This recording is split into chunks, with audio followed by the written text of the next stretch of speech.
સુરતમાં ખાડીપુર અને ભારે વરસાદના કારણે સર્જાયેલી જળબંબોની સ્થિતિ બાદ હવે જનતાનો આક્રોશ સાતમા આસમાને પહોંચ્યો છે। 12 જુલાઈ રાત્રે કાપોદ્રા વિસ્તારમાં સોસાયટીમાં પીવાના પાણીની તીવ્ર અછત સર્જાઈ હતી। ગંભીર પરિસ્થિતિ વચ્ચે વોર્ડ નંબર 4ના ભાજપના મહિલા કોર્પોરેટર હંસા ગજેરા જ્યારે કાપોદ્રા ખાતે લોકોની સમસ્યા સાંભળવા પહોંચ્યા ત્યારે સ્થાનિક મહિલાઓએ તેમનો ઉધડો લીધો હતો।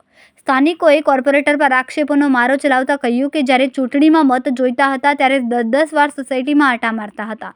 હવે અતિશય મુશ્કેલીના સમયે તમે મોઢું બતાવવા પણ આવતા નથી। લોકોના આ પ્રચંડ આક્રોશ સામે કોર્પોરેટર હંસાબેન ગજેરાએ બચાવ મુદ્રામાં આવીને લોકોને જરા શાંતિ રાખવા કહ્યું। આ વાતથી લોકો વધુ ભડક્યા અને મામલો વધુ બિચક્યો।